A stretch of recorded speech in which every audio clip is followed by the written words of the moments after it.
لوني تملسين تقرانيتينا በዚህች ሌሊት ደግሞ ስንማር የነበርነውን ትምህርት ክርስትና ማለት ምን ማለት እንደሆነ ቀጥለን እንማራለን። አሜን። ክርስቲያኑማ ኢሰጀዱ ኢትፉምኔ ወሊ ወጅን ኢላላ የሮ ደርቤ ዋይ ክርስቲያኑማ ዱበዴኒ ክርስቲያኑማኒ ዱከቡቱ ተውዳ ጀኔ ባለፈው ጊዜ ክርስትና ማለት ምን ማለት እንደሆነ አብረን ስንማር ነበር። ግን ክርስትና ማለት የክርስቶስ ኢየሱስ ደቀ መዛሙርት መሆን ማለት እንደሆነ ተናግረንበታል። irratti dudubanneerra kiristaanummaani duuka buutuu ta'uu akka ta'e kiristaanummaan faarfachuu, lallabuu, barsiisuu, kadhachuu utuu ta'in Yesuus Kiristoosin duukaa bu'uu akka ta'e dubbanneerra. ክርስትና ማለት መስበክ፣ ማስተማር፣ መዘመር ሳይሆን የክርስቶስ ኢየሱስን ተከታይ እንደሆነ አይተናል። ጌታችን ኢየሱስ ክርስቶስ ለደቀ መዛሙርቱ የተናገረው ኑና ተከተሉኝ አለ። ኮታቲ ነዱካ ቡአይ ኩኒ ዋሚቻ ሳኒ ሰጀልቀባቲ አሜን።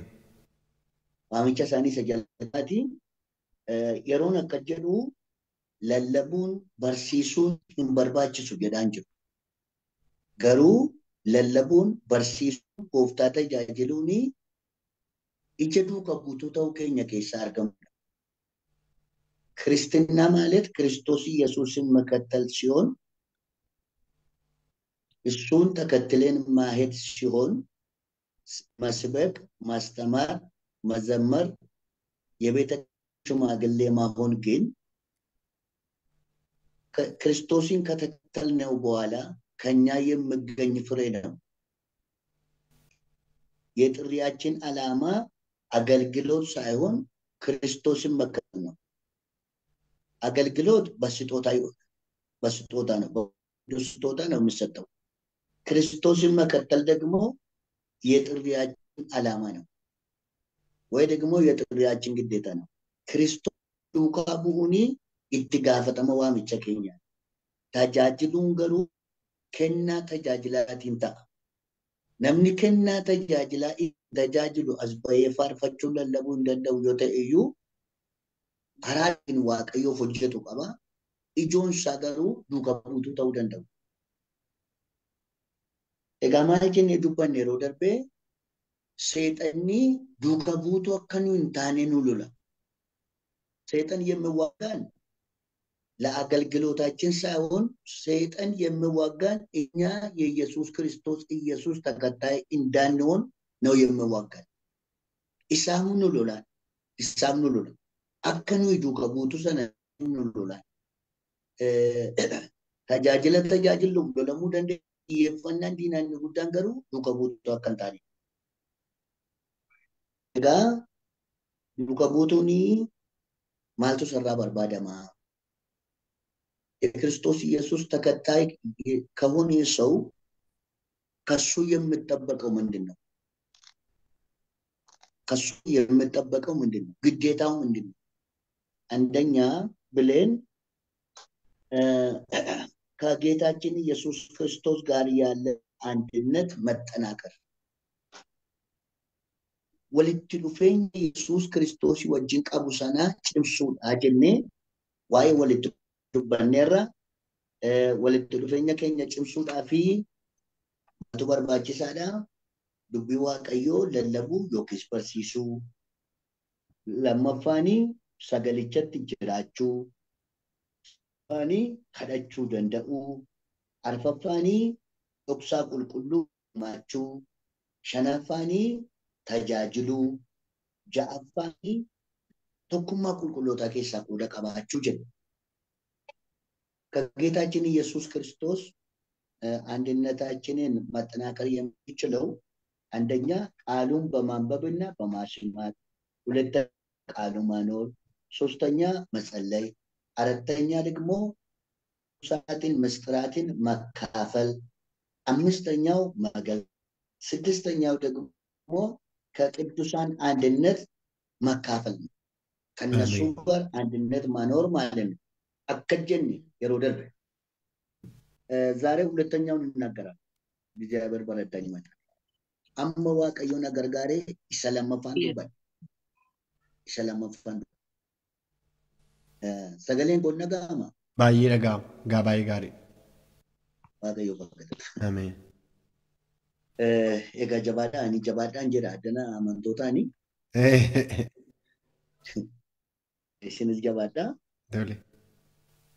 ኢኒ ለመፋኒ nama gooftaarraa barate ta'uudha. nama gooftaarraa barate ta'uudha. ሁለተኛው ከደቀ መዛሙርት የምንጠብቀው ከጌታ የተማረ ሰው መሆን አለበት። ከጌታችን ኢየሱስ ክርስቶስ የተማረ ሰው መሆን አለበት። Ameen. ክርስቶስ የምንከተል ከሆነ እሱ ከሱ ነው እኛ ከሱ ነው የምንማረው። ዱካ ቡና ዮተ ኑይ ዱካ ቡቱ ኢየሱስ ክርስቶስ ዮታኔ nama Yesus Kristus irraa baratu taana. Nuun maaltu duuka buutuu nu taate? Inni jalqabaa duuka buutus akka taanuuf waamicha arganne. Inni lammaffaan immoo waamicha keenya sanatti jabaachuu. Inni sadaffaa maaliidhaa? Isarraa barachuu danda'u. Isarraa barachuu danda'u. Inyaan liyyuu yemmuu nuun adda kan nu godhu. Adda kan nu godhu. Adda kan nu godhu wayyaa miti manatti gallu miti nama gooftaarraa barate ta'uu keenya adda nu taasisa. እኛን ልዩ የሚያደርገን የምንለብሰው ልብስ ሳይሆን የምንኖርበት ቤት ሳይሆን ከጌታ ስንማር ከሌሎች ሰዎች ልዩ እንሆናለን። የማቴዎስ ወንጌል ምዕራፍ 11 ቁጥር 29 ማቴዎስ በቆና ቁጠቶኮ ለቆሰሪ ደሚሰገን ቁጠቶኮ ለቆሰሪ ደሚሰገን ዱብፈነመ አብረን እናነባለን። ከማቴዎስ ወንጌል ምዕራፍ 1 ቁጥር 29 ዋን ማቴዎስ በቆና ቁጠቶኮ ለቆሳ ደሚሰገን ዋንጆኮ ፉዳቴ ባዳ አናራስ በራ ኩንንጋ ጌታችን ኢየሱስ ክርስቶስ ምንድነው የሚለው? እኔ ተማሩ ነው የሚለው።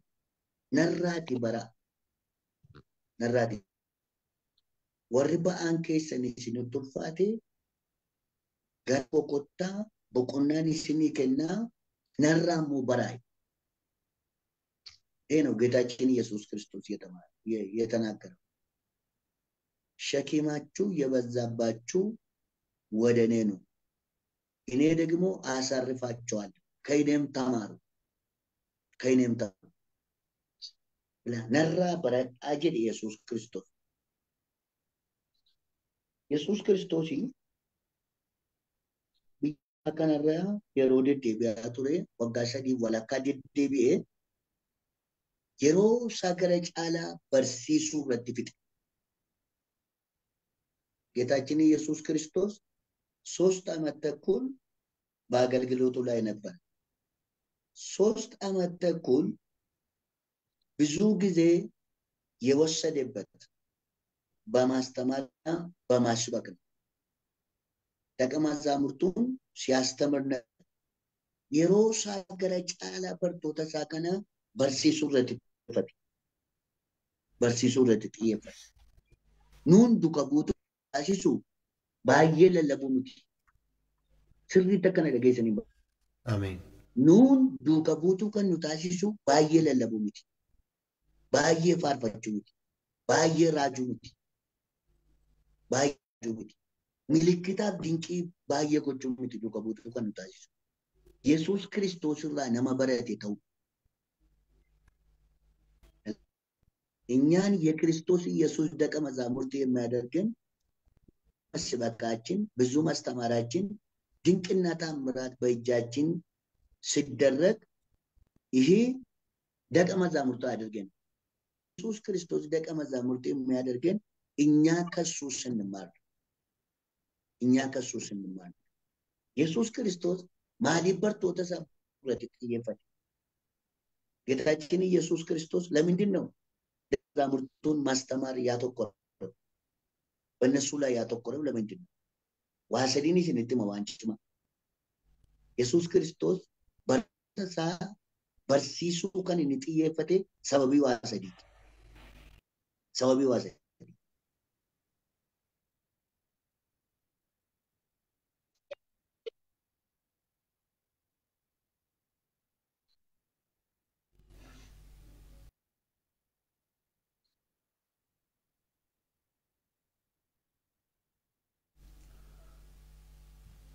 yaa tokko ta'u inni tokko faanii Yesuus ክርስቶስ ደቀ መዛሙርቱን ያስተማረው ለሶስት ነገሮች፣ አንደኛው ህይወታቸውን አመለካከታቸውና ሐሳባቸውን እንዲቀይሩ ኢላልቸ ሳኒ waaqayyoof galanatu አሜን ilaalcha bartoota akka isaanitti waa'ee waaqayyoo hubatan, akka isaanitti waa'ee mootummaa waaqayyoo hubatan, akkaataa isaanitti Yesuus Kiristoosin hubachuu qaban isa ilaalcha isaanii geeddaruudhaaf yeroo dheeraa fudhatee barsiise. yeroo dheeraa fudhatee barsiise. ጌታችን ኢየሱስ ክርስቶስ ብዙ ጊዜ ወስዶ ያስተማረው መዛሙርቱ ህይወታቸው የተለወጠ ህይወት እንዲኖር፣ የተለወጠ አመለካከት እንዲኖር፣ የተለወጠ ሐሳብ እንዲኖሩ ነው ያስተማረው። የሰውን ህይወት የሚለውጠው ትምህርት ነው። jireenya namaa kan jijjiiru, qalbii namaa jijjiiru Kiristoos irraa gaafa baratu namni jireenya isaa irraa gaafa barannu ilaalcha nama kan baratu jijjiirama. Akka nuti yaadnu yaada addaa yaada bilchaate. ከክርስቶስ እንማር የተለወጠ ህይወት፣ የተለወጠ አመለካከት፣ የተለወጠ አስተሳሰብን ይኖራል። አሜን። የሰውን ህይወት የሚለውጠው ከክርስቶስ ስንማር ህይወታችን የተለወጠ ይሆናል። አመለካከታችን የተለወጠ ይሆናል። አሜን። ስለ ህይወት የምናስበው ሌሎች ሰዎች እንደሚያስቡ አይሆንም። ሰነት ያደታ meewaatiin ishee yaadachiisu gooftaa Yesuus akkana jedha. Fakkeenyaan barsiisa jennanii ati maaliif fakkeenyaan barsiiftaa jedhanii Yesuusin gaafatan bartoonni isaa. Isinii akka namoota warra kaanii miti, namoonni warri kaanii dubbii haalaan yoo itti himanii hubatanii fakkeenyaa yoo itti himan malee jedha. Isin garuu akka jara kanaa miti. maal jechuusaati? Dafee isinii gala dhugsaa jechuusa. Bartoonni kun amala warra Yihudootaatiin qabamanii jiru beektu miti. Amala seera abboota isaanii isa lakkaa'atan sana. Isa gaafa inni nama naaf diriirse sanbataan fayyisee jedhanii kistii kaasan. Ati waaqayyoon arrabsitaa jedhani. Naanii isinii seera waaqayyoo gadi dhoowwattanii seera abboota keessan caalchifattanii jedhu kanarraa isaan geeddaruu barbaada. Kanarraa isaan geeddaruu barbaada. Kanaaf yoo fudhatee barsiisa.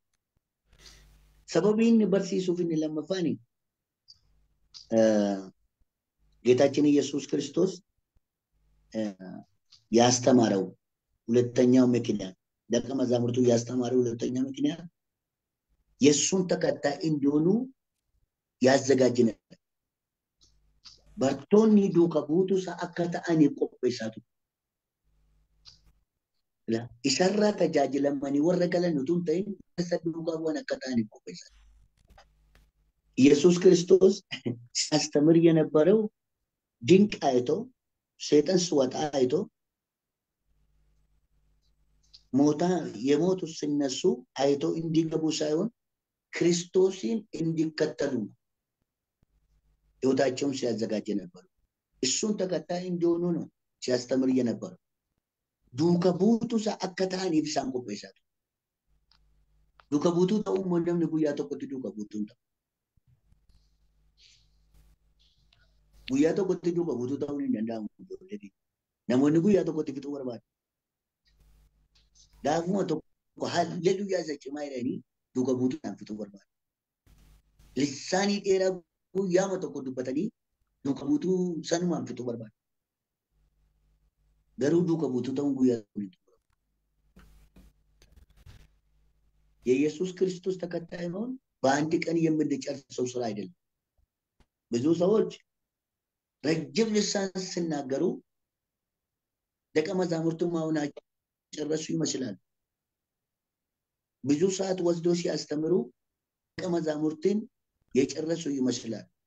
ግን ደቀ መዛሙርት በአንድ ቀን የምንጨርሰው ሳይሆን ሰርቲፊኬቱን ወደ ቤታችን ገብተን የምንጨርስ ሳይሆን ደቀ መዛሙርት የምንለው ቀን በቀን ነው።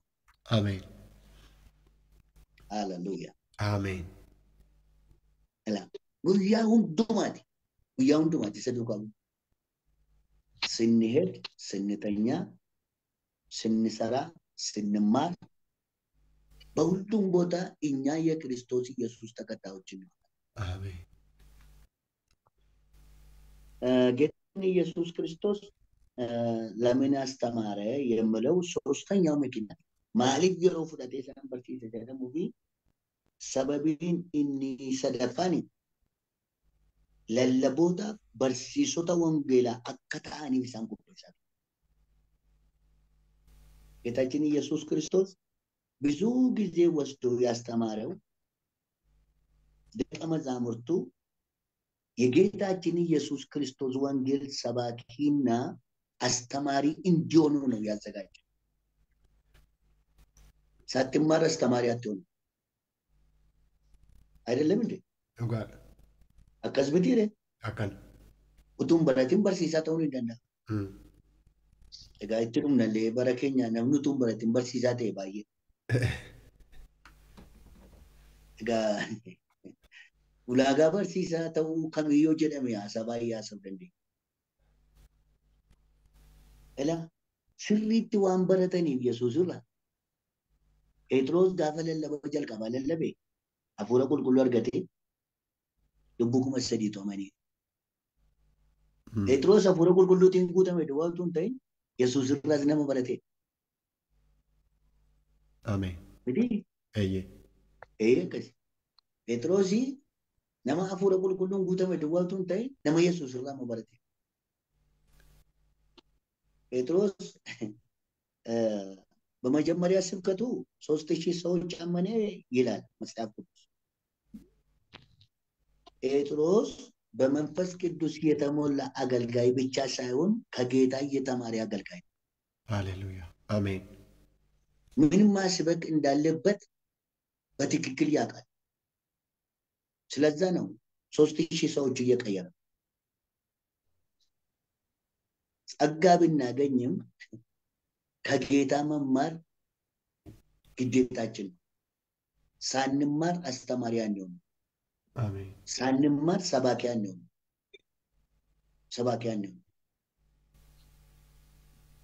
እንደውም ትንቢት የምንናገር ከሆነ ከእግዚአብሔር ወስደን የምንናገር ከሆነ እንዴት መልእክቱን ማስተላለፍ እንደምንችል መማር ያስፈልጋል። አለበለዚያ በቃሉ ከማፈወስ በቃሉ መሰናከልን ያመጣል። ሰነፊዳ ጀቹudha hin baranneedha. Kanaaf duuka buutuu akka isaan ta'aniifiti barsiise. Egaa barumsi gooftaarraa baruunii guyyaa tokkotti hin dhumanuu sadii isinitti deebi'ee tamasgeniin.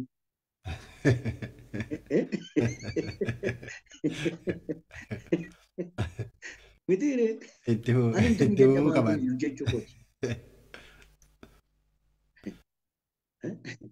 ከጌታ መማር በአንድ ቀን አልቅ። ከጌታ የምንማረው በምድር ላይ እስካለን ድረስ ነው። ከሱ የምንማረው ከሱ ተምረን አንጨርሰው። እሱ ቀን በቀን አዲስ ትምህርት አለ። አሜን። አዲስ መንገድ ያሳየናል። አሜን። akka kanaa dala gaafa sarraa barannu guyyaa guyyaatti Yesuus Kiristoos waan ittiin jireenya keenya kanaa geeddaruu qaba. Yeroo sarraa barannu immoo jireenya jijjiirame sana qabaata. Waan isinitti himaa. Biyya lafaa kana irratti dhala namaatiif hamaadha kan jedhamu waa sadiitu jira. Ichin በትክክል ስሙ. Biyya lafaa kana irratti hamaadha kan jedhamu yookiis dhala namaatii fi balaadha kan jedhamu waa sadii jira. በዚች ምድር ላይ ለሰው ልጅ ህይወት ለሰው ልጆች ህይወት አደገኛ የሚባለው ሶስት ነገሮች አሉ። እቺን በትክክል ስሙ። ኩኒሲኒ ገሌጀናኒ ቂማል እላ አደገኛ የሚባል ችግር ሳይሆን ከችግር ያለፈ አደገኛ ከችግር ያለፈ አደገኛ ወልጫ ለምንት ኩኒ ረክነ ከን ደርቤ በላይቹን አደገኛሙ ማን ይበላል በላዳው ዛኖል ታያ ዳኝ ረከስ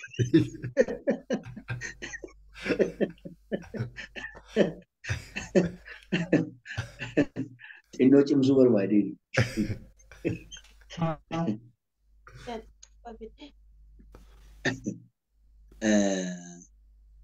balaadha dhala namaatiin waa sadii. Inni tokkoffaani wallaaluma.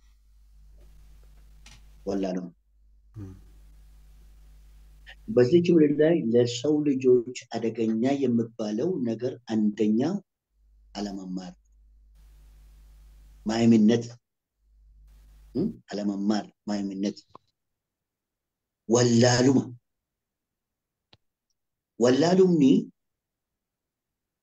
ወላሉምኒ ሰይጣንራ አማታ አለመማር ከሰይጣን የበለጠ አስቸጋሪ ነው።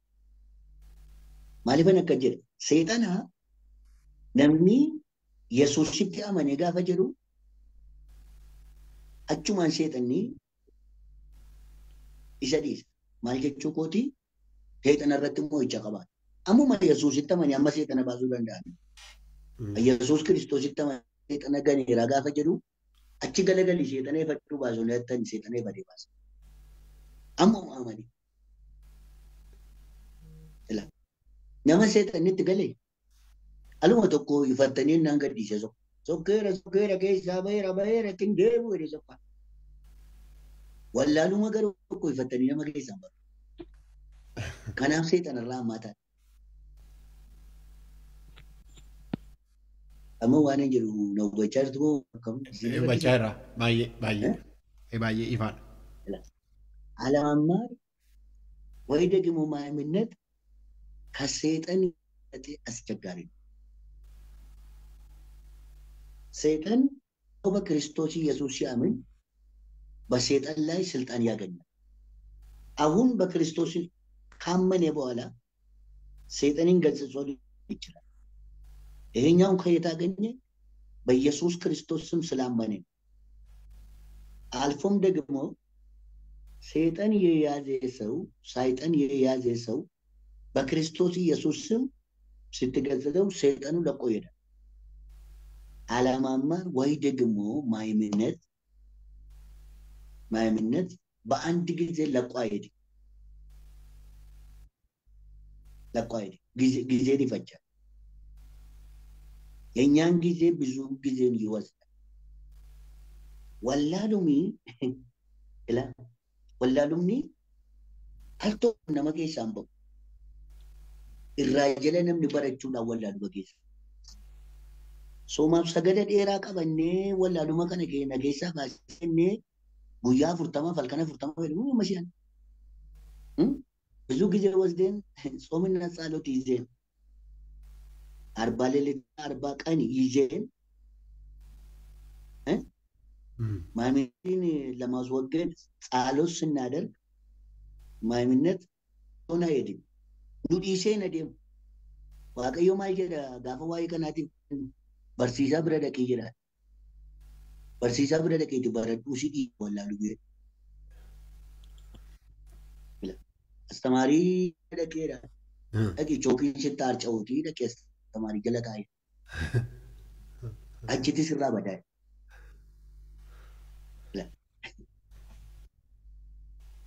እግዚአብሔርን ስንለምን አዋቂ እንዲያደርገን ማይምነትን እንድናሸንፍ ስንጸልይ እግዚአብሔር ምንድን ነው የምለው? ወደ አስተማሪ ሂድና ከአስተማሪ ተማሪ ይለናል። እዛ ሂድ ይለናል። ከናፍ ወላሉማ እኒ irraa jala namni barachuudhaaniti wallaalu miti namatti. Mee na dhagaati koo.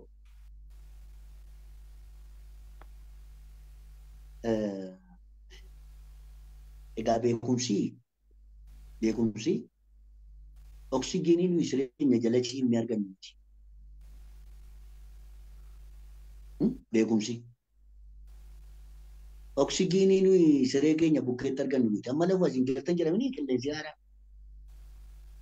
Namni uuru ala kaa'ina dhaggeeffataa jiru jira mana keessa qabbee.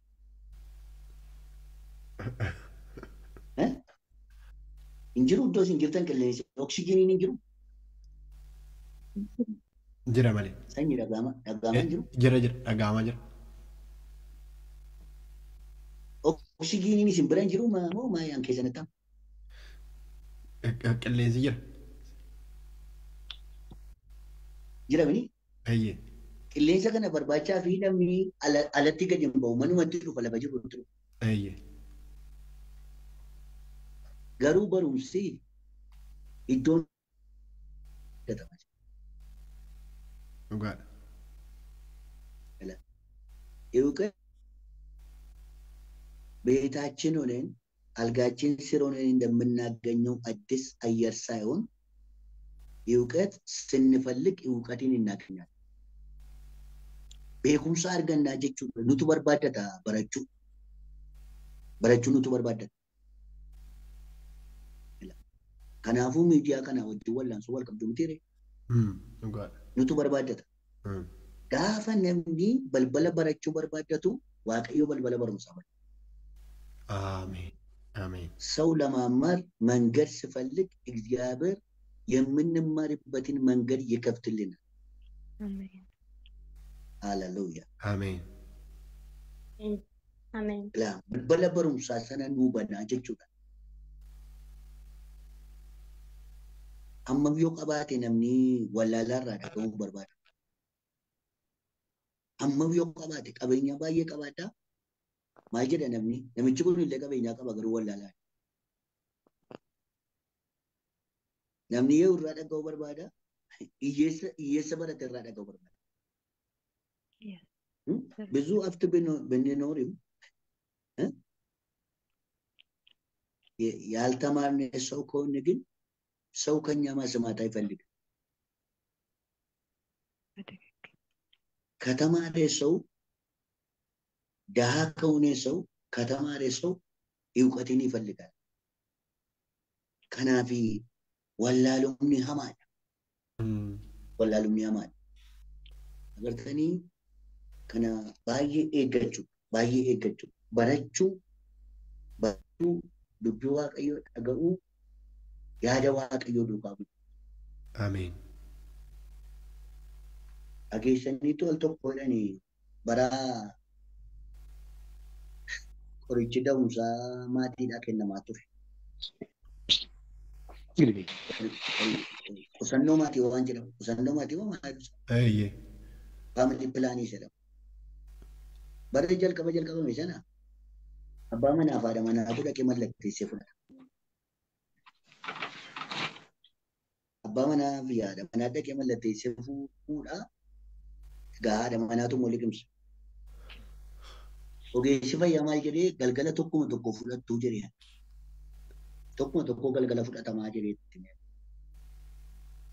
Galgala tokko ofii fudhattee abbaa manaatiifis tokko laatte.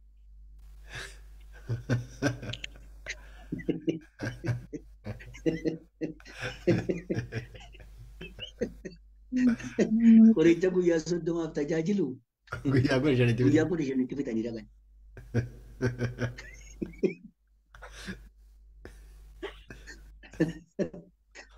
Guyyaa 15 fixanii gaafa mana yaalaa dhaqanii maal hojii dhuftanii jennaan qoricha keenya finneera. Maal akkam jennaani tokko isumaa kenneen tokko ofii liqimseetti. Jara kana maal tajjeese beektu? Wallaaluu. Dubbisuu dadhabuu tajjeese.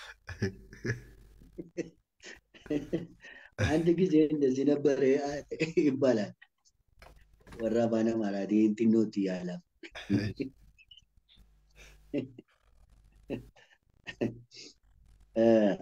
መጀመሪያ ፋሚሊ ፕላን ሲሰጥ የነበረው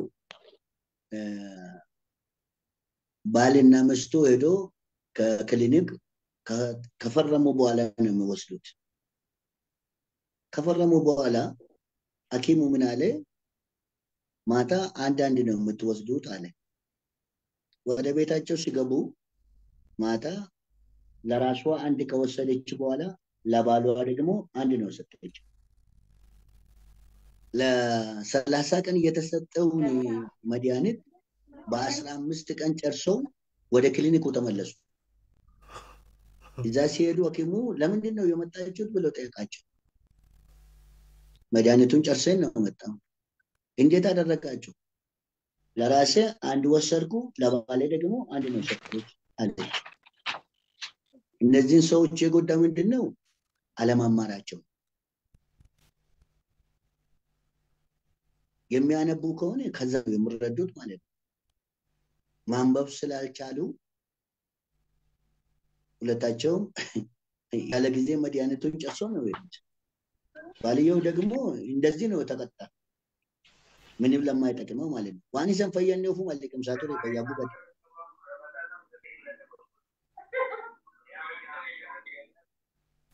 ካና ደጋላ ጅሬኛ ነማቲ ፊ ወላሉን ግራ ኮከተ እኒ ለማፋኒ ጅሬኛ ነማቲ ሀማዳ ከንጀ ጅሬኛ ነማቲ ሀማዳ ከንጀለም እኒ ለማፋኒ ዋቀዮ ወላሉ ዋቀዮ ወላሉ ለሰው ልጅ አስቸጋሪ ነው የምንለው አደገኛ ነው የምንለው ሁለተኛ እግዚአብሔርን አለማወቅ ዋቀዮን ወላሉኒ አለነማቲ ፊ ማለ አለነማቲ በማለ ዋቀዮን ይበግኑ ይወጣ ለሰው ልጅ አደገኛ የሚባለው ሁለተኛ እግዚአብሔርን አለማወቅ እግዚአብሔርን የማያውቅ ትውልድ ይጠፋል ይጠፋል ሊኖር አይችልም ጅራቹን ደንብ አሎኑ ዋቀዮን ይበኝ አሎኑ ዋቀዮን ይበኝኔ አባራማታ አሎኑ ዋቀዮን ይበኝ አባራማታ አሎኑ ዋቀዮን ይበኝኔ አባራማታ እዳ ከራኒ ዋቀዮን በሩ ከራ ጎፍታ ኬኛ ኢየሱስ ክርስቶስ ይዋቅ አሜን ከነ ሶስተኛው ለሰው ልጅ አደገኛ የሚባለው ድህነት እዩማ ዋነን ሲኒት ሙከነ ነሞኒ ጥጥኔሰን ያዱ ወላሉም ጥጥኔሰን ያዱ namni yoo barate malee hin jiraatu jedhu waaqayyoon yoo beekan malee jiraachuun hin danda'amu jedhu hin qoosu kan egaan sadaffaan hiyyumni hamaadha ijoollee keenya hiyyumni hamaadha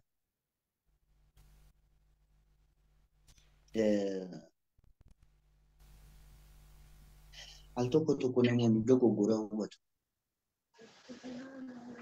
yoo lafa kana irratti yoomee waaqa irratti badhaadhaa yoo ta'e waaqa irratti immoo waaqoo badhaadhaa na godhaa isu ጥሩ ነው asitti waaqa irratti badhaadhaa ta'uun gaariidha garuu lafa irratti iyyoomuun mallattoo waaqa irratti badhaadhaa ta'uu miti mallattoo waaqa irratti badhaadhaa ta'uu miti lafa irratti iyyoomuun በምድር ላይ በድህነት ብንኖር በሰማይ ባለሀብት የሚያደርገን ምልክት አይደለም። መጽሐፍ ቅዱሳችን ድህነት የእርግማን ምልክት እንደሆነ ያስተምረን። መለቶ አባርሳ akka ta'e dubbata. Eessaa dhufe kun namni cubbuutti kufuudhaan jireenya namaa kan qabate. Ammallee hiyyumni sammuu namaa hin miidha, yeroo namaa hin miidha, fayyaa namaa hin miidha, abjuu namaa irratti dhiibbaa qaba. ድህነት በሀሳባችን ላይ ተጽዕኖ ያመጣል። ላለን ኢልም ተጽዕኖ ያመጣል። ነገ አስበን እንዳንኖር በእኛ ላይ ተጽዕኖ ያመጣል። ከናፊ hiyyumee hamaadha. Nama isa tokko akka inni xiyyaaraan deemu godhee, isa tokko akka inni miilaan deemu kan godhe hiyyuma malee wanti biraan jiru. Tokko xiyyaaraan deeme maaliif horii xiyyaara qaba. Tokko immoo lafa deema. Inni immoo horii xiyyaaraan qaba. Tokko konkolaataadhaan deema, tokko immoo lafa deema. Jara kana maaltu gargar godha? Jarri lamaanuu namaa garuu hiyyuma takkasisaan godha. Kanaafi hiyyumii mallattoo abaarsaati. Hiyyuma keessaa ba'uu fi kadhannaa qofaan nu baasu. ካለን ድህነት የሚያወጣን በጸሎት ብቻ አንወጣ። እኛ እንጸልያለን፣ እንሰራለን። አሜን። እንጸልያለን፣ እንተጋለን። አሜን። ባለን እቅድ ባለን ራዕይ ላይ ተግተን እንሰራለን። በዛ ነው ከድህነት የምንወጣው። hiyyuma keessaa kan nuyi ba'uu dandeenyu kadhachuudhaan jabaannee hojjechuudhaan. Ameen. Kadhachuudhaan jabaannee abjuu keenya hojiitti hiikuudhaan. Ameen. Mee kana isinitti himate. Namoonni baay'een waa'ee kakuu qabanii dubbatu. Waaqayyo nama guddaan si godha naan jedhee. ብዙ ሰዎች የሚናገሩት ስለ ቃል ኪዳናቸው እግዚአብሔር ስለ እነሱ የተናገረው ቃል ይናገራል። እግዚአብሔር ትልቅ ሰው አደርግሃለሁ ብሎኛል ይላል። nama guddaan si godha naan jedhe waaqayyo. Maal jechuu waaqayyooti? Maal jechuu waaqayyooti? Isatti soquu qabduun dhufee soqaadha. Isatti kilaasii teessee barachuu qabduun iskiriiptoo qabadhee baradhaadha waaqayyo. Miti. Sakattitti mul'isaadha. Sakattitti mul'isaadha. Sagaleen isaanii dhaga'a. Maal jette hin dhageenye? Anuu hin dhageenye. Waan yeroo dubbattan xinnoo sagalee keessan dabala. Ankoo hin dhaga'ama. Kan keessan hin dhaga'ama luba. Isin bira miti. An cimsee dubbataan jira. Warra asii dubbatantu hin dhaga'e.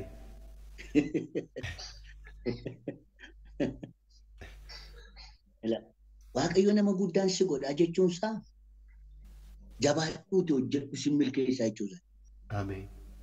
እግዚአብሔር ትልቅ ሰው አደርግሃለሁ የምለው በርትቴ ስራ እኔ ደግሞ አከናውንልሃለሁ።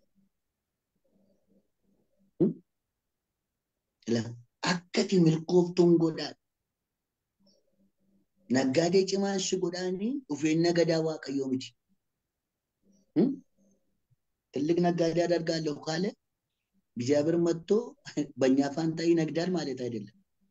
በርትቴ ስራ ማለት ነው። በርትቴ ስራ ጃባቱት ወጀዱ ጀቹላ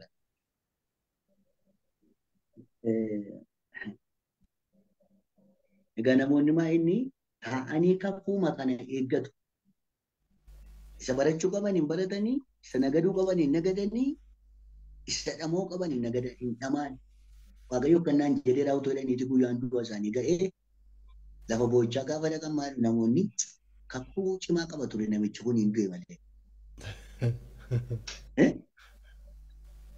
Baay'ee dubbataa ture Waaqayyo waa'ee namicha kanaa. Waaqoo dhuguma dubbateera ta'a. Namichi garuu gahee isaa fiixan baay'ee.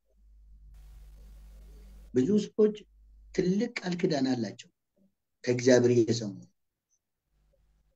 ከነሱ የሚጠበቀውን ስራ አለማስራት ተግቶ አለማስራት ቃል ኪዳናቸው ሳይፈጸም ይቀራል።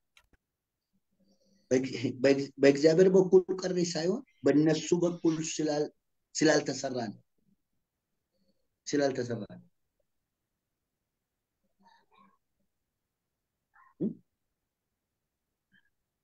akkas miti jedhe dhugaa akkas jedhe. Kanaaf dhimmi hiyyummaa xinnootti ilaalamuu hin qabu jechuu barbaada. Xinnootti ilaalamuu qabu. Keessumatti biyya Itoophiyaa keessatti egaa isin beektu kana namni hiyyummaa badaan balaaleffatu. Xinnoo ishee hojjetee soo kadhataa tun soorumin hin moofu. Wanti inni barbaadu isaadha. Mangaagaa guutee nyaachuu barbaada. Hojjetee mangaagaa guutee nyaachuu hin barbaadu. Isa kan nama hojjete sana nyaachuu barbaada. Utuu kan nama attamuu uummatu du'an. Waaqayyo nu haa gargaaru. Ameen. Siniif illee Waaqayyo humna haa dabalu. Ameen. Ayyaana isiniif haa dabalu. Ameen. Ameen. Waaqayyo abjuu cimaa isiniif haa laatu. Ameen. Ameen. Namni abjuu cimaa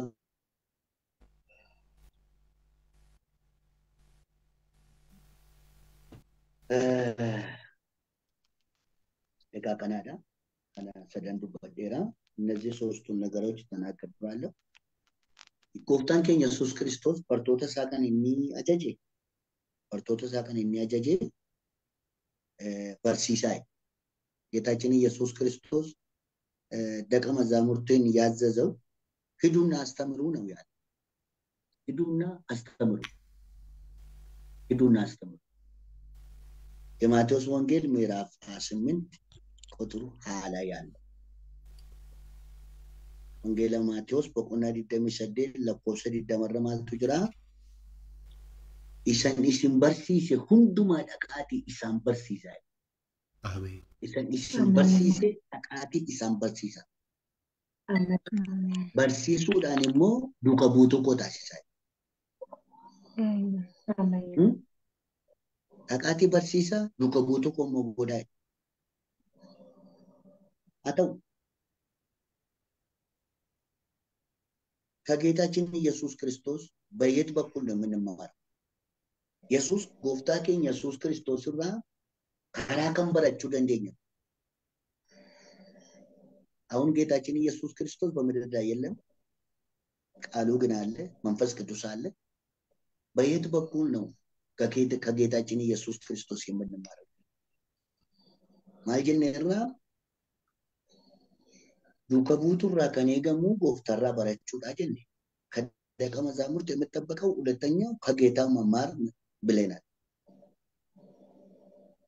መማር ደግሞ እንዴት አስፈላጊ እንደሆነ አይተናል። ጌታችን ኢየሱስ ክርስቶስ ደቀ መዛሙርቱን ለምን እንዳስተማር አይተናል። በየት በኩል ነው ከጌታችን ኢየሱስ ክርስቶስ የምንማረው? ዛሬ ከጌታ ልንማር የምንችለው እንዴት ነው?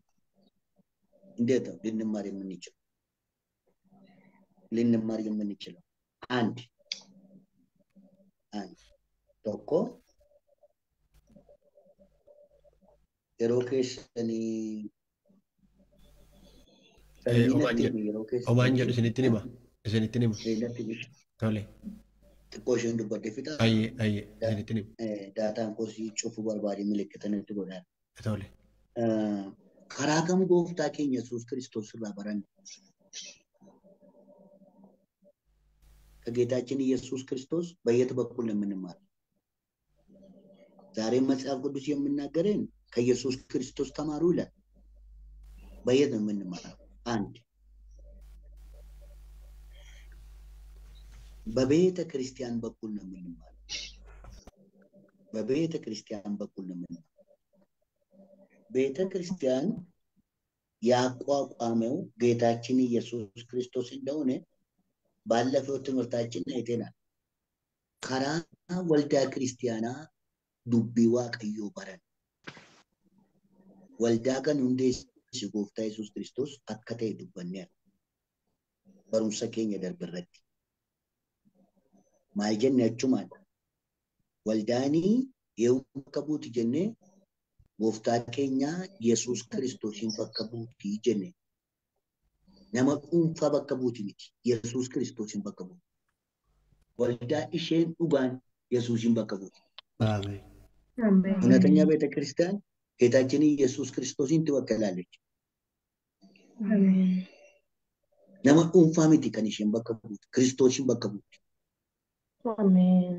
Kiristoosiin bakka bu'u ishee maaliin beeknaa? Sila Kiristoos Iyyasuus sitaastamir Kiristoosii የወከለች ቤተ ክርስቲያን ትሆናለች። ወልዳን waa'ee Yesuus Kiristoosiin gaafa dubbattu waldaa ishee Kiristoosiin bakka buutidha. Waldaan waa'ee mootummaa Waaqayyoo barsiiftuu Kiristoosiin kan bakka buutidha.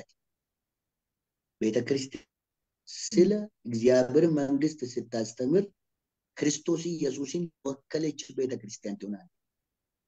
ለምንድን ነው ጌታችን ኢየሱስ ወደዚህ ምድር የመጣው? ዋና ምክንያቱ የእግዚአብሔር መንግስት ከራኒ ክርስቶስ ባበረን ቆራ ወልዳ ክርስቲያን አሜን አሜን እጋ አመነ ተጋስ ትቆን ነገላን በቆቆሬን በርባደ ኤሳን በረና ከራ ወልዳ ክርስቲያን አበረ jechuun maal jechuudha? Barsiisuun, faarfachuun, raajuunii kennan, ማስተማር፣ መዘመር፣ ትንቢት መናገር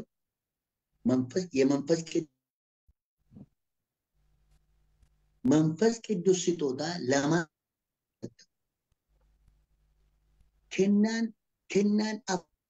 kennan barsiisu, kennan lallabu, kennan raaju, kennan godhu eeguuf kenname. Eeguuf kenname waldaa kiristaanaatti kenname. አሜን የተለያዩ የመንፈስ ቅዱስ ስጦታዎች የተሰጡት ለኦኔ ግለሰብ ሳይሆን ለቤተ ክርስቲያን የተሰጠ። ኤፌሶን ምዕራፍ 4 ከቁጥር 11 እስከ 12 ኢላ ኤፌሶን በቆና ኩዳ ቶኮ በቆና አፍሩ ለኮሰ ኩዳ ቶኮ አንጋ ኩዳላ ማይጀዳ ስራ ኢሳን ካን በርሲሶት ኢሳን ካን ለለቦት ኢሳን ካን ኤግዶት ኢሳን ካን ራጆታ ጎድ ኤጀዳ kennan kun kan kenname fi jedha waldaa isa dhagna isaa taate sana cimsuudhaaf kenname. ይህ ስጦታ ለማን ነው የተሰጠው? ለአንዳንዱ አስተማሪነት፣ ለአንዳንዱ ሰባኪነት፣ ለአንዳንዱ እረኝነት፣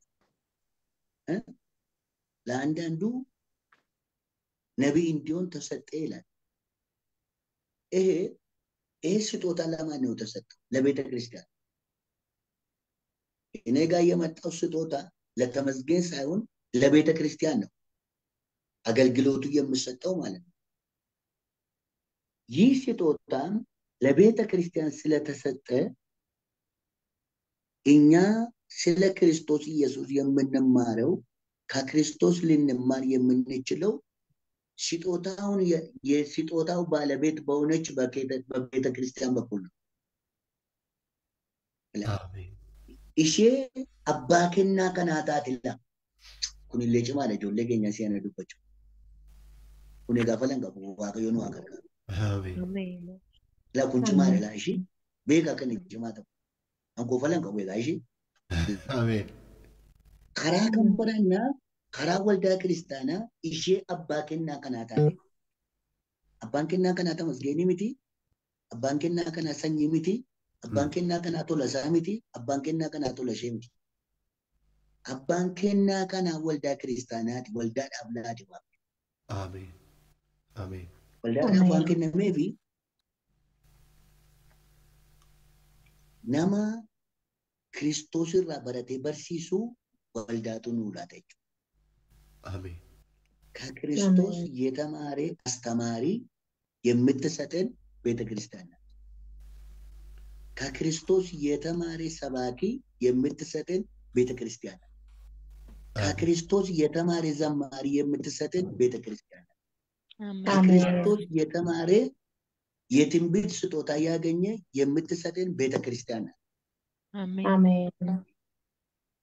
ሰው ዝም ብሎ ተነስቶ እኔ ሰባኪ ነኝ፣ እኔ ወንጌል አስተማሪ ነኝ ሊል አይችልም።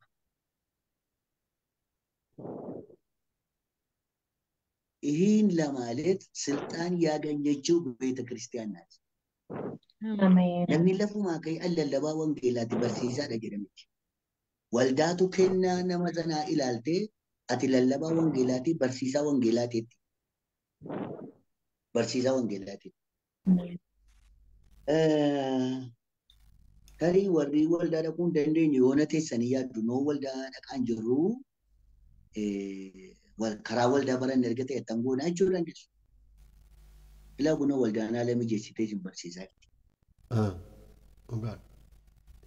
Agartumi እኛ ቤተ ክርስቲያናን ነዲም ቤተ ክርስቲያን የኔም እንዴት ከክርስቶስ ኢየሱስ ልንማር እንችላለን ልትሉ ትችላላችሁ። ይሄው ቤተ ክርስቲያን እናንተ እንድትማሩ ፕሮግራም አዘጋጅታ እንድትማሩ መንገድ ተከፍቷል። አሜን አሜን። እኔ ቤተ ክርስቲያን ስለተናገረች ነው ይሄን ቃል ስለምናገረው ሰኝ ስለተናገረኝ አይደለም። ዋን ሰኝነትም የሚደል ኑይ ወልዳዳ ዋና እንጀዴ ፍንዱበት ይበል አገይዘኒቱ ከናፊ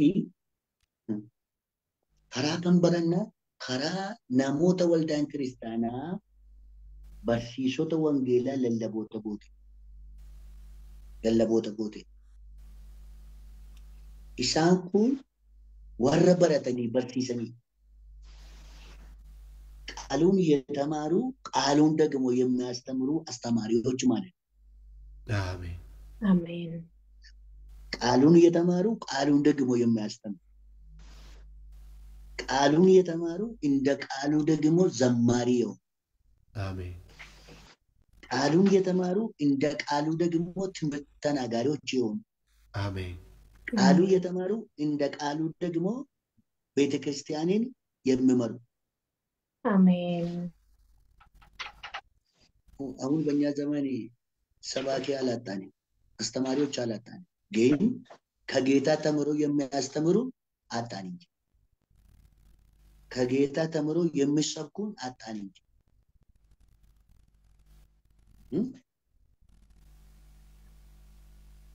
እሺ እቱ ገና ነብዳማ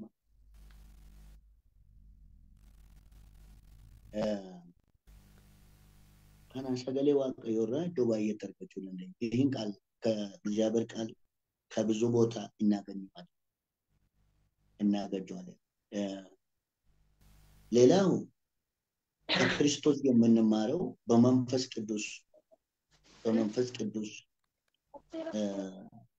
በመንፈስ ቅዱስ ኃይል በኩል የምንማረው ከራ አፉረ ቁልቁሉን በረና ክርስቶስ ይባል። አሜን። መንፈስ ቅዱስ ለራሱ አስተማሪ ነው። ያስተምረናል።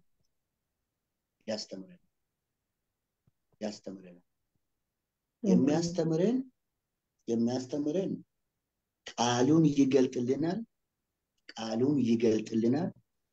ቃሉን እንድናውቅ ያደርገናል።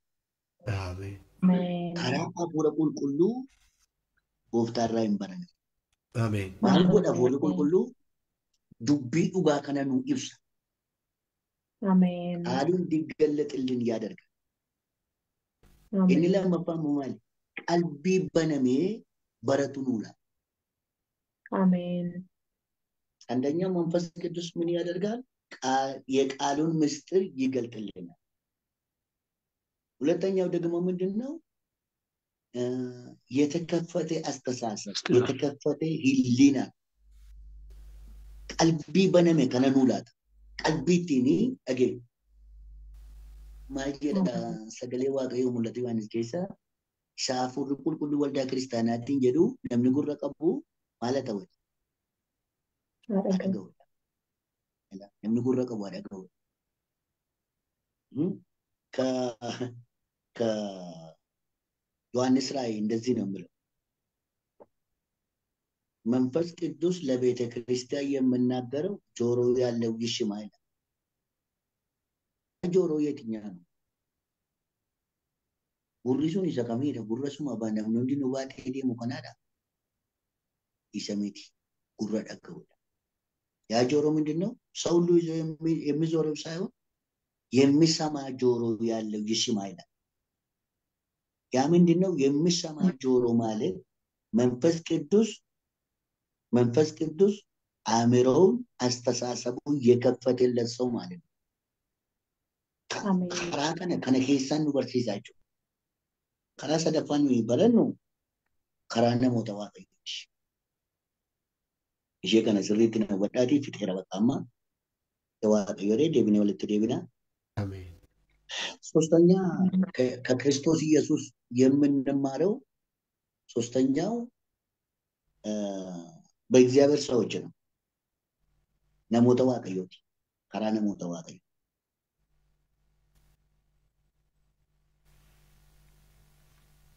የእግዚአብሔር ሰዎች የምንላቸው እነማን ናቸው?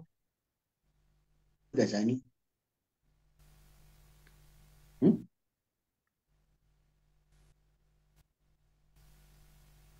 ነሞተ ዋቀዮቲ ወርጀን ነው መበረገኛ namni hundi waan nama waaqayyoodha gaafas bilbiltanii wajjin haasoftan maqaan waaqayyoo ulfaatu waan nama waaqayyoo abaluudha.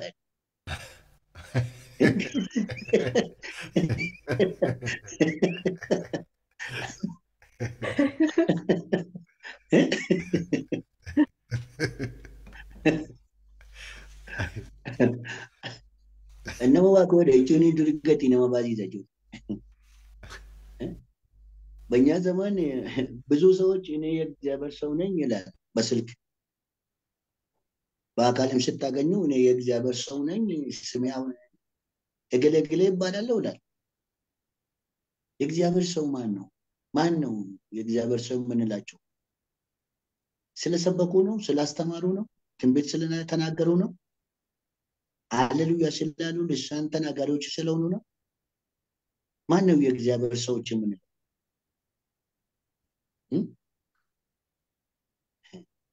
ዶሮ እኔ የእግዚአብሔር ሰው ነኝ ማለት ሰውን ያስገድላል።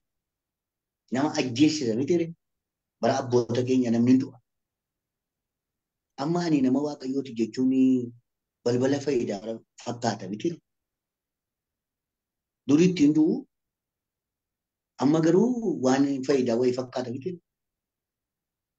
Kuni cimaadha ijoollee keenya hundi. Gawaa kun waa gargaara. Amen. nama waaqayyoo kan jennu nama waaqayyoo kan የእግዚአብሔር ሰው የምንለው የእግዚአብሔር ሰው የምንለው namni nama waaqayyooti jennu nama dubbii waaqayyoo isa dhaga'e isa namatti hime sana jiraatu jechuudha. nama dubbii waaqayyoo isa dhugaa dhaga'e nama dubbii waaqayyoo isa dhugaa jiraatu. የእግዚአብሔር ሰው የምንለው በሰማው በእግዚአብሔር ቃል በእውነተኛው በእግዚአብሔር ቃል የምኖር በአስተማሪው ትምህርትም ለራሱ የሚኖርበት ማለት ነው። ለራሱ ሰብኮ ሌላ ሰው እንዲኖርበት የሚጠብቅ ሰው አይደለም።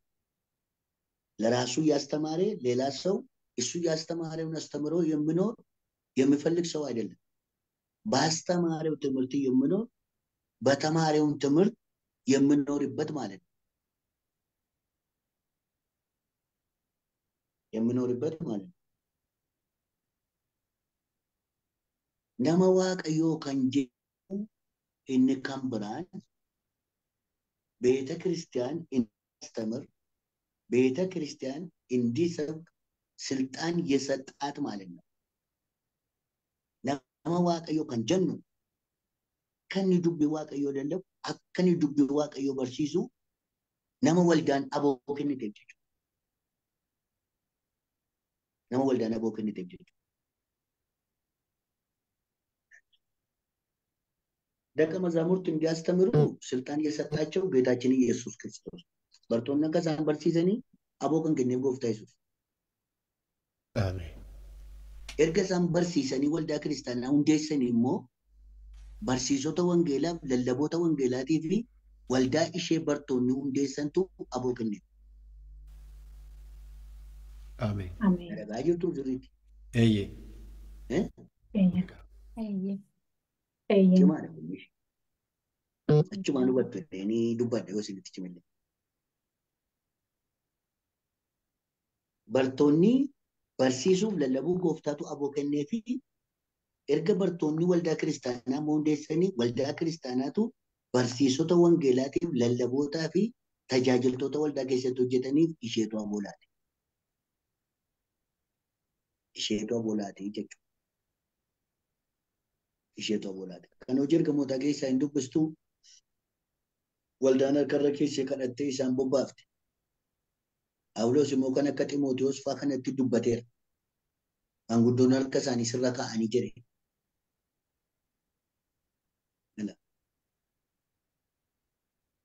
Egaa kanaaf namoota waaqayyoo warra jedhaman hundumaa nama waaqayyooti jennee amanna. Namoota waaqayyooti kan jedhan hundumaa nama waaqooti jennee amanna. እኔ የእግዚአብሔር ሰው ነኝ የሚሉትን ሁሉ የእግዚአብሔር ሰው ነው ብለን አናምንም። የእግዚአብሔር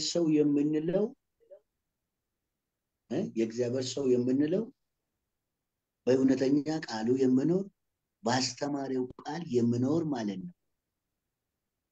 የእግዚአብሔር ሰው የምንለው በቤተ ክርስቲያን እንዲያስተምር እንዲሰብክ የቤተ ክርስቲያንን አገልግሎት እንዲሰጥ ቤተ ክርስቲያን የሾመችው የእግዚአብሔር ሰው ይባላል።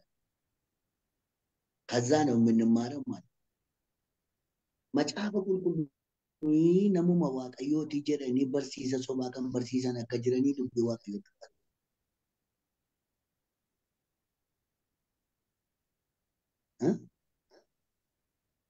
ከውሸተኛ ነቢያትና ከውሸተኛ አስተማሪዎች ተጠንቀቁ ይላል። ውሸት የሚናገሩ ትንቢት ውሸት የሚያስተምሩ እነሱም የሚሉት ምንድናቸው? እኛ የእግዚአብሔር ሰው ነን ይላሉ። ግን በምንድን ነው የምንለያቸው? በስራቸው፣ በአካሄዳቸው፣ በአስተምሯቸው ነው የምንለያቸው። አሜን። ይሄ ውሸት የሚያስተምሩ እንዳሉ መጽሐፍ ቅዱስ ነው የሚናገረው። ይሄን ልንክድ አንችልም። ካዱ እንደንደኛ አለካን እንደንደኝ dubbii waaqayyootu jedha. Kanaaf namni nama waaqooti kan jedhan hundinuu nama waaqayyoo ta'uu dhiisuu danda'u. Ameen. Sagalee waaqayyoo kan barsiisu wala kan barsiisan akka jiran sagalee waaqayyoo ta'u. Keessumatti isa jalqabaa Phexros boqonnaa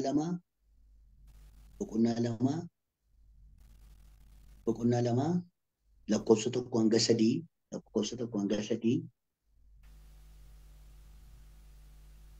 lakkoofsa tokko hanga sadii sanaan kan wal qabate waan baay'ee arguu dandeessu.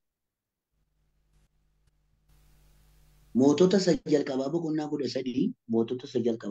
13 lakkoofsa 11 hanga 18. Mootota isa jalqabaa boqonnaa 13 lakkoofsa 11 hanga 18.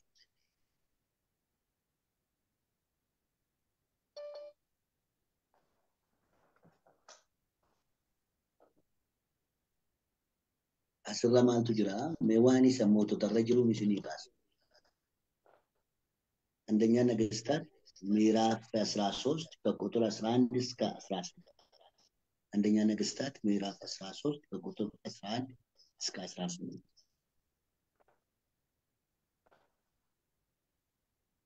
አስበ ማልቱ ጅራ አስበ ከን ጅሩ ነገነ ጅሪትን ደጋ raajiin tokko beeteliin naqee beetelitti raajii dubbate.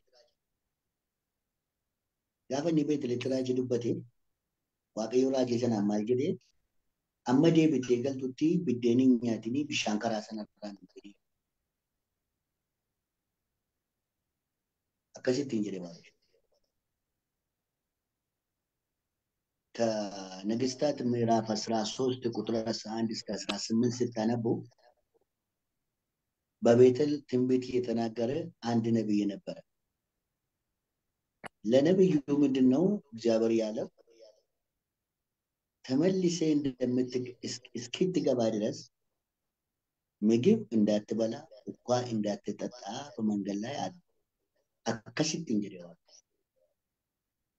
ራጂ ዱሎማ ከን ጀደሙ tokko itti dhufe namicha nagaa gaafate mana kootti goriitii biddeen nyaadhu bishaan dhugee. Mana kootti gorii biddeen nyaadhu bishaan dhugee jedha. Raajiin inni sun maal jedhee waaqayyo gaafanii beeteliin dhufaa ture biddeen hin nyaatinii bishaanis karaadhaan dhuginaan jedheera. Raajiin inni dullooman sun maal jedhe? Anis akkuma keenii nama waaqayyooti raajiin dubbadhaa. Anis akkuma kee raajii waaqayyoodhaa jedhe. Waan inni akka jedhee fi inni waaqayyoon nyaatiin hin dhugin karaa irratti ittiin jedhee anis akkuma kee nama waaqayyooti waan jedheef amanee mana namichaa dhaqee nyaatee dhugee ergasii waaqayyoo gaafa inni karaa irra bu'ee deemu waan si abboome waan diddee fi hinduutaa ittiin jedhe. Karaa irratti bineensi nyaata.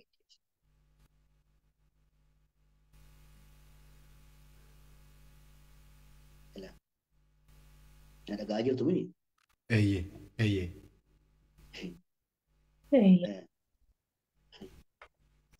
ምንድን ነው ያለው? ያረጀ ወይ ሽማግሌው ያረጀ ነቢይ እኔም እንዳንተው የእግዚአብሔር ሰው ነኝ፣ እኔም የእግዚአብሔር መልእክተኛ ነኝ። ወደ ቤቴ ናና ምግብ ብላና ውሃ ጠጣ። ለእኔም እግዚአብሔር ተናግረውኛል እንዴት ትበላና እንዴት ትጠጣል። በመንገድ ላይ ምግብ እንዳትበላ ውሃ እንዳትጠጣ የታዘዘው የመጀመሪያው ነቢይ ሰውየው እኔም እንዳንተው የእግዚአብሔር ሰው ነኝ ትንቢት ተናጋሪ ነኝ ስላለ ወደ ሰውየው ቤት ገባና ምግቡንም በላ ውሃውንም ጠጣ። ከዛ በኋላ መንገዱን ቀጠለ። እግዚአብሔር በመንገዱ ላይ ምንድነው ያለ? እኔ ያዘዝኩህን ቃል ስላልጠበቅ በመንገድ ላይ ትሞታለህ አለ። ከዛ በኋላ አውሬ ከጫካ ወጥቶ ሰውየውን በላ። እንዴት ሊሳሳት ቻለ ያ ሰውየው?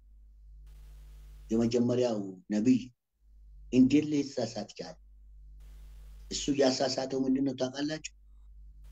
እኔም እንዳንተ የእግዚአብሔር ሰው ነኝ፣ እኔም ትንቢት ተናጋሪ ነኝ፣ ለእኔም እግዚአብሔር ተናግረውኛል ስላለ አተምት ዶጎጎር ቤቱ አኒሲ አኩማ ከነማ ዋቀዮዳ ዋቀዮነ ዱበቺሻ ካናዶ በረከኛ ነው ጆንደ ዋቀዮ አኒ ዱበቹ ዋቀዮት ነና ወለባይ ዮተ ሲንረኒ ደቻ ዲባ አመና ዋቆ ዱበት አሜን ዱጉማ ነና ማና ዱጉማ ዱበተ ዋቀዮ አሜን ገሩ ባየ ሞፌ ገቹ በርባች በረ ከራጂ ዱበተን በረ ባየተኒ የውቱ ዱጉማ ዱበታን ጋፊ ተው በራ ራጂን ዱበተሙ ዩኒፎርም ይደ ኤርጋን ዱበተሙ ዩኒፎርም ይደ bara wanti barsiifamu fedha waaqayyoorra fedhii namaa caalee dubbatame በጣም ጥንቃቄ ያስፈልጋል። bara akkasii እኔ እግዚአብሔር እንደምናገር ከእናንተ ይበልጥ የሚያምን ሰው ነኝ 100% በላይ ማለት ነው። እኔ መስበክ ብቻ ሳይሆን እግዚአብሔር በተናገረው ቃል ታማኝ እንደሆነ አምናለሁ። ለዛም ይሰብካል። እግዚአብሔር ሲናገረኝም ትንቢት እናገራለሁ። እግዚአብሔር እንደምናገር አውቃለሁ፣ አምናለሁ። ግን በእኛ ዘመን ትንቢት ተናጋሪዎች በበዙበት ዩኒፎርም በሆነ ትንቢት በበዛበት ጊዜ የእግዚአብሔር ሐሳብና የእግዚአብሔር ፍላጎት ከእግዚአብሔር መድረክ እየቀረ የሰው ሐሳብና ምኞት ብቻ እያስተማረ እየሰበከ የሚሆን ከሆነ እኛ ስብከታችን ከየት እንዳገኘን አናውቅም። መልሱ እግዚአብሔር ይስጠን። አሜን አሜን ከናፊ ከራኑ ዋቀዮ ራበራኑ ከራነማ ዋቀዮቲ ከራፉረቲ ከራወልዳ ተስታ ብዙ ጥንቃቄ ያስፈልገናል ማለት ነው። ሊያስፈራራቸው አይደለም እኔ የምናገረው። ani sin sodaachisuuf hin dubbadhu garuu dubbii waaqayyoo wal barsiifnu dubbii dhugaa walitti himuun gaariidha. Ameen. Utuun argina garree kan jedhan ሳያዩ አይተናል የሚሉ ሳይሰሙ ሰምተናል የሚሉ እናስተምራለን የሚሉ በዝተዋል። ስለዚህ ያስፈልጋል። ይሄ ምልክቱ መጨረሻ ዘመን እንደሆነ አላርም እየተናገረ ነው። በረዱ ማታኤ ብልብለኑቲ ብልብለማችሩ ጳውሎስ ጉዮተ ገረዱማ ከና ነሞኒ በርሲሶተ ፌደ ገራሳኒ ሳን በርሲሰኒ ወልት ቀበቱ ጳውሎስ ለጢሞቴዎስ ሲናገር በመጨረሻ ዘመን ሰዎች ስለምኞታቸው ስለ ፍላጎታቸው የሚሰብኩትን ሰባኪዎችን ይሰበስባሉ ይላል። ስለዚህ ጥንቃቄ ያስፈልጋል። ዋቀዮ አያነ ሳቲን ማበርካ አሜን ኤጋጆሌ ዋቀዮ እሺኒ ዱከ ቡቶተ ኢየሱስ አሜን ኢየሱስ ክርስቶስ ወጅን ተኩማ ከሰን ጭምሳ አሜን እናንተ የክርስቶስ ኢየሱስ ተከታይ ናችሁ። አሜን ባላችሁበት ቦታ ከክርስቶስ ጋር ያላችሁትን አንድነት አጠናክሩ። አሜን አሜን በጥንቃቄ ያዙ። አሜን አሜን ሰይጣን የሚዋጋን ከክርስቶስ ጋር ያለን አንድነት ሊያፈርስ ነው። እኛም በርትተን ሰይጣን የሚያስበው በእኛ ላይ የሚያመጣውን ፍላጻ መቋቋም አለብን። አሜን ጀባኔት ሙርሙደን እሺሊ ነማ አተሚዩ ተአ ዱከቡቱ ኢየሱስ አሜን አሜን ኢየሱስ ክርስቶስ ኢዶስ እንጀተን ኢትስም አሜን ገለኝ ጉዳን ይዛ አሜን ኢዶስ እንጀተን ኢትስም አሜን አሜን ኤሰው ጅራዳ ኢሲን ዱከቡቱ ሳይ አሜን አሜን namni sina beeku sina dhiisu isin duuka buutu ta'a. አሜን የትም ቦታ ኖሩ እናንተ የክርስቶስ ኢየሱስ ደቀ መዛሙርት ናችሁ። አሜን ሰው ሊያውቃችሁ ሳያውቃችሁ ይችላል። ሰው ክርስቶስ ኢየሱስ እናንተን ያውቃል። አሜን ክርስቶስ ኢየሱስ የሚሰራው ከደቀ መዛሙርቱ ጋር አሜን ባላችሁበት ቦታ ከእናንተ ጋር ነው የሚሰራው። አሜን ክርስቶስ ኢየሱስ ከእናንተ ጋር ይሰራል። አሜን አትፍሩ። ዓለምን የምታሸንፉበት ኃይል ከኢየሱስ ክርስቶስ አገኝታችኋል። አሜን አሜን ዓለምን የምታሸንፉበት ከክርስቶስ ኢየሱስ ቃሉን እያገኛችሁ ነው። አሜን ቃሉን የበላ ደግሞ አሸናፊ ይሆናል። አሜን namni sagalee isaa nyaate nama mo'ichaadha. አሜን Balballi isinitti cufame yoo jiraate sagalee kanaan isin baafata. Ameen. አሜን የተዘጋ ደጆች ካሉ በቃሉ ይከፈታል። አሜን manni hidhaa suni Phaawulosiif Sillaaseen hin dandeenye. Ameen. yaa እስር ቤት ጳውሎስና ስላሴን አልቻለም። አሜን isin hin danda'u wanti hidhaan Ameen. አሜን duuka buutuudhaa fi mo'icha kenna Waaqayyo. Ameen. አሜን Duuka buutuudhaa fi humna dabala Waaqayyo. አሜን ክርስቶስ ኢየሱስ ለደቀ መዛሙርቱ ቀን በቀን ሌሊት በሌሊት ኃይሉን ይጨምራል። Ameen. አሜን ምድር ላይ እንዳለን የት እንዳለን ስለሚያውቅ ካላችሁበት ቦታ የምበልጥ ኃይል አሸናፊነት እንዴት ትሄዱ የሚያግዛችሁ ኃይል በእናንተ ላይ ይሁን። Ameen. አሜን humna iddoo isin jirtan sana caalu isinii kenna Waaqayyo. Ameen.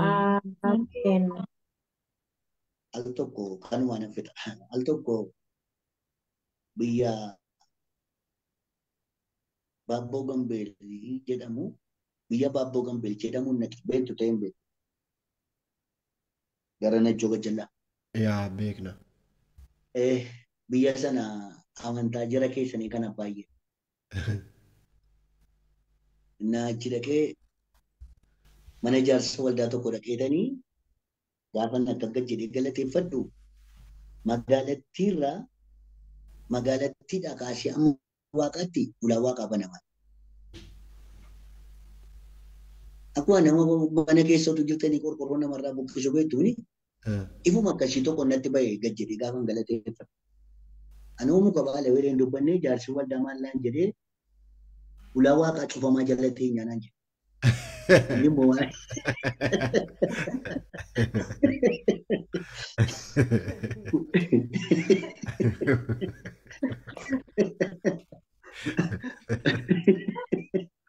Waaqayyo ija keessa na banu.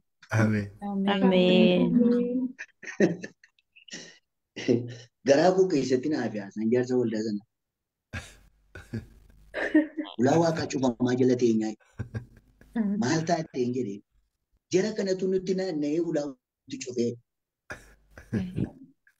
Innani tokkicha isaatti dubbachuurra waldaa maga'een dubbadde reenciniin itti waldaa. Hangaafa waldaa ga'uushii ulaa waaqa banamaadha. Tajaajilli narra kibnee hamma sanbata guddaa galgalaatti Waaqayyo baay'ee nu gargaara. Ameen. Ameen. Innaan maalan jedhe amatoota sana isin ulaa waaqaa cufamaa jala teenye jettu. Ani immoo gaafan iddoo kana dhufee ulaa waaqaa banamaan argeen jedhe. Ameen. Ameen. Ameen. Isin baay'ina keessanii jecha ulaa waaqaa banamu otoo hin ta'in Yesuus Kiristoos Yesuusin beekuu keessanii ulaa waaqaa banamaan jedhe. Ameen. አሜን Kanaan banamaa Ameen. ulaan waaqaa Ameen.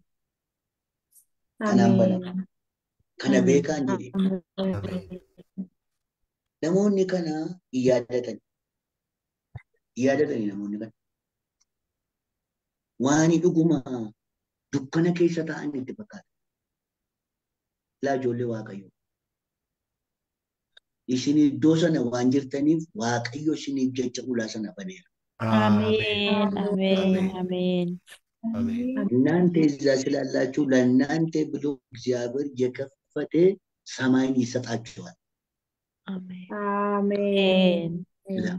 አሜን nama tokkicha biyya sanatti isintu nama tokko taatanii duuka buutuu isaa waan taataniif ulaa waaqaa isiniif banamaa. Ameen. Ameen. Ameen. ከሚታያችሁት ብዙዎች ይልቅ እናንተ ነው የምትበልጡት። Ameen. እግዚአብሔር ለእናንተ ብሎ ነው ሰማይን የሚከፍተው። Ameen. እግዚአብሔር ለእናንተ ብሎ ነው አገሩን የሚያድነው። Ameen. አሜን ሃሌሉያ። Ameen. አሜን ይላል። ከብዙዎች ይልቅ እናንተ ጥቂት የሆናችሁና የእናንተን ቃል እግዚአብሔር ይሰማል። Ameen. Baay'ina warra isaan beeknerraa nama isa beeku tokkichatu caala biyya keessatti. Ameen. Maqaan Waaqayyoo ulfaata. Ameen. Ameen. ስለዚህ እናንተ አትፍሩ። የክርስቶስ ኢየሱስ ተከታዮች ስለሆናችሁ Ameen. Ameen. እግዚአብሔር ከእናንተ ጋር ይሆናል። አሜን Ameen. ከእናንተ ጋር ሆኖ Ameen. ሌሎችን ያድናል። አሜን ከእናንተ Ameen. ጋር ሆኖ የተዘጉትን በሮችን ይከፍታል። Ameen. ከእናንተ ጋር ሆኖ የሞቱትን ከሞታን ያስነሳል። አሜን Ameen. ሰፊዎችን ትለዋለች። Ameen. Ameen. ከናፍ walitti dhufeenya keessan cimsaa Ameen. Ameen. isarraan bobaradha. አሜን Ameen. Ameen. ጌታ መልካም አስተማሪ ነው። አሜን Ameen. በማናስበው ሁሉ እሱ የኛ አስተማሪ ነው። አሜን Ameen. እንደሚጠቀነው ገሉቤት እንዴት እንደሚገባልን እሱ ያውቃል። አሜን ችሎታችንን እሱ ያውቃል። አሜን Ameen. Hallelujah. ስለዚህ ከክርስቶስ ኢየሱስ ተማሩ። Ameen. Ameen. ሰራበራ ወሬ ሰራበረኒ ብየለፋሙ አሜን ወሬ Ameen. ሰራበረኒ ሰይጣን ሞት Ameen. ወሬ ሰራበረኒ ጩቡ ሞት Ameen. ከክርስቶስ ተማሩ። ከክርስቶስ እየተማሩ ዓለምን ያሸንፋሉ። አሜን ከክርስቶስ እየተማሩ ሰይጣንን ያሸንፋሉ። አሜን Ameen. ከክርስቶስ እየተማሩ ኃጢአትን ያሸንፋሉ። Ameen. ከክርስቶስ እየተማሩ በየትም ቦታ አሸናፊዎች ናቸው። Ameen. ሃሌሉያ Ameen. አሜን አቀዮ አያነ ሰጀባ እነ ሰጀባንስ ወጭነቱ አሜን Ameen. ከከኬስ ወርጋ ገረዋ ቀዮ ተልፍረዳ አፋንቶ ኮንስ አሜን አሜን bakka namni jiru hundumaatti kan nama beektu. Haalli Ameen. namaaf hin mijanne siif mijataa kan ta'e.